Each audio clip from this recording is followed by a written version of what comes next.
What are we missing here? Your analysis of that, I'm going to stay out of it. Go ahead.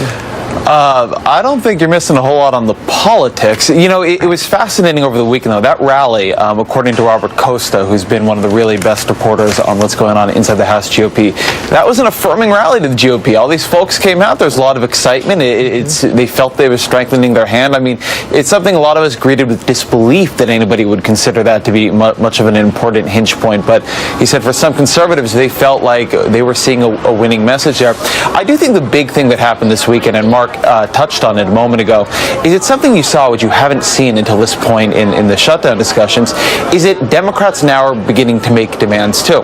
And the demand they're making, which is a little bit unusual, is they don't want to see the government funded at these levels for 6 months. They will accept 6 weeks, but not 6 months, because they feel if they do that, they're effectively locking in sequestration for all of 2014. And if they do it for 6 weeks, that gives them another opportunity to revisit it, hoping at that point something will change in the Republican Party and they can get to a deal on spending.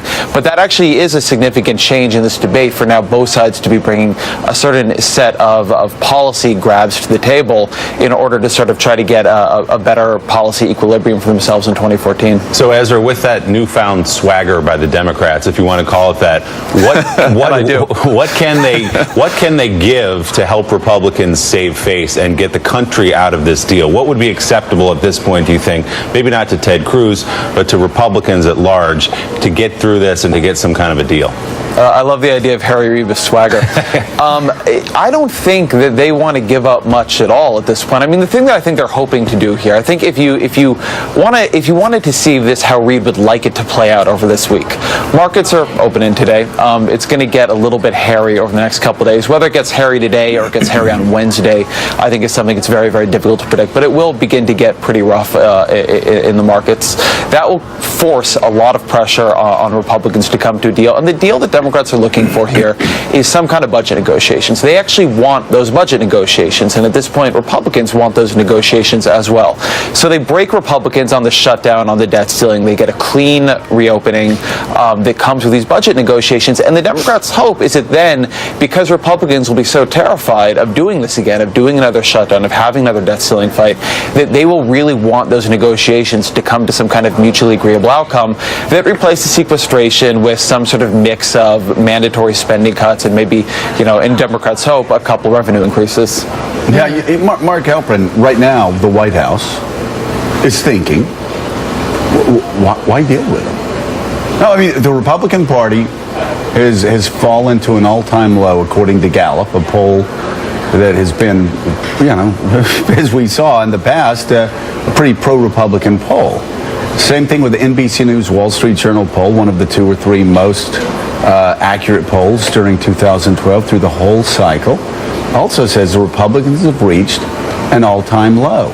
There are some at the White House that saw what happened this weekend with Ted Cruz and the rallies going good. Good. Let them dig into a position that's going to give us even more power in the future. I mean, I don't see any deal being made. Certainly not by the White House. I mean, why would they? We've talked about Democrats giving Republicans an opportunity to save face.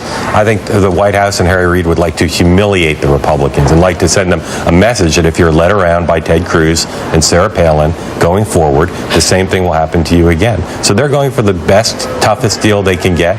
And I think at this point, really the big variable is, can they get a debt ceiling extension into next year? Republicans know that they're on the precipice of not only having their party badly divided when they cave, which I think they have to now, but also losing any leverage to get the kind of entitlement reform they'd like to get. So Ted Cruz's strategy has put the Republican Party at 24%, their all-time low, Caddy.